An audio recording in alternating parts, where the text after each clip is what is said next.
Senator Mike Braun was there along the U.S.-Mexico border this past week in Texas. And after his visit, I spoke with him about the immigration issue, including funding for border security, and how that topic fits into the ongoing discussions about new appropriations bills in the House. We don't know why they're coming in. It's not for asylum reasons. So that has got a lot of people worried from a national security point of view. So when you tie all of that into the discussion in my own conference, the southern border is now elevated probably as the primary concern, along with aid to Israel, the Ukraine discussion, and Taiwan. And of course, that gets inherently complicated because some like to combine them all together so that it's easier to get what they're interested in through. Your trip to the border, what were some more of your observations on this very sensitive and very polarizing issue? Biggest observation is the frustration among local jurisdictions. Even when I got the invitation from the Indiana Sheriff's Association to go down there, I thought I knew the reason. Well, 24 of them came to Texas.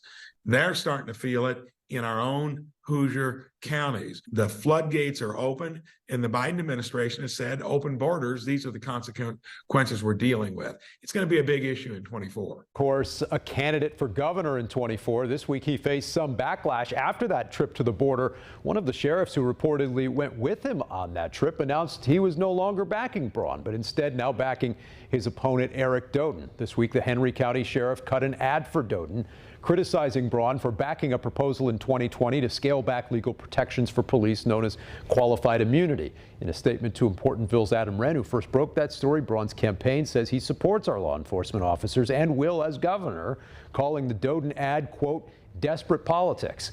They also launched a new website attacking Doden's background in the IEDC as well. We'll be sitting down with Braun and Doden next week. This week I spoke with yet another GOP candidate for governor, Brad Chambers, who introduced a public safety proposal Wednesday to institute minimum bail for repeat violent offenders and to codify that issue of qualified immunity into state law for good.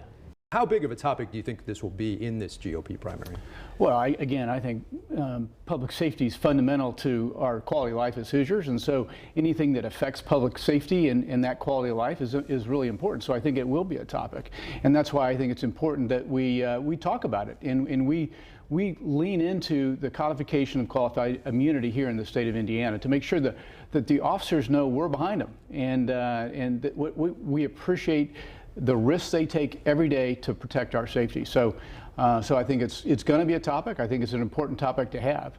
You've been up on TV spending a lot of your own money in some cases already to introduce yourself to voters, but you're up against a sitting senator in Mike Braun, who brings a lot of name ID into this race and can also self-fund. How challenging a race will this be? Sure. I am not a politician. I have been an Indiana entrepreneur. I started my business from literally nothing. I've lived the American dream in Indiana, and I'm grateful for that. And so I am in a complicated race, a crowded field, if you were, but there's a real contrast. The rest of the field is a bunch of career politicians, and I am not. I come from business and bring a business focus to run the state, grow the economy like a business person. It's going to be an active race, but I think there's lots of contrast between the candidates. But yes, Mike Braun has been he's been a politician for a very long time, and he's a sitting senator. And so it's important that people around the state know who Brad Chambers is and what Brad Chambers stands for, and that's why we're focused on laying out our policies like we did today with our public safety plan. You did spend several years at the IEDC and as Commerce Secretary, of course. Right. Given that background, is it a stretch at all to call yourself an outsider? This is obviously your first time running for office, but you do have a good deal of experience in state government. What makes you an outsider in your view? Oh, it's a really good question. I stepped away from my private business of 40 years to fulfill a really important economic role for state government, and I did it as a volunteer. It was $1 a year. It was a service job for me. It wasn't a career change. So I've had a great career in Indiana, and I feel the same way about running for governor. This is a service opportunity to lead the state, grow the economy, lift people up economically. Your experience with economic development, some news this week on the LEAP project in Boone County. That was a big part of your legacy there. It's a project that would involve a new pipeline, essentially piping water into Boone County. This past week, the governor has moved the oversight of that study away from the IEDC to a different state agency. What's your reaction to that move and some of the criticism that's been out there about this project? Sure. So the LEAP strategy is evidence number one of bold thinking, non-political thinking. That is betting on the future of Indiana, betting on the people of Indiana, betting on the potential of Indiana. And you know, the ink wasn't dry on the LEAP project's announcement when Eli Lilly announced a $4 billion commitment to its largest investment in state history. It was an immediate validator that that's the right decision, right? So as it relates to the water, this is a transportation issue, and we have abundant water of Indiana in Indiana, throughout Indiana, and so it's a matter of how do you transport that water. That's the real issue. The experts are telling the state that there's abundance of water, so it's a transportation issue number one. But as governor, I would have a strategic water study done to guide us. Meantime, this week, fellow candidate for governor Suzanne Crouch said Governor Holcomb's latest move on that LEAP project did not go far enough, in the words of the lieutenant governor. Of course, the LG also in this crowded primary, along with former Attorney General Curtis Hill, who also made some news this week announcing an economic plan that involved a handful of tax cuts. So no doubt a busy week in this GOP primary for governor already. Meantime, this week we also sat down with a former Republican who's now running for governor as a Democrat in 2024, former State Superintendent of Public Instruction Jennifer McCormick, who's now pointing to recent election results from states like Kentucky as a potential reason for optimism in her view next year. We saw Kentucky this year re-elect a Democratic governor, but Indiana has not elected a Democratic governor in 23 years now.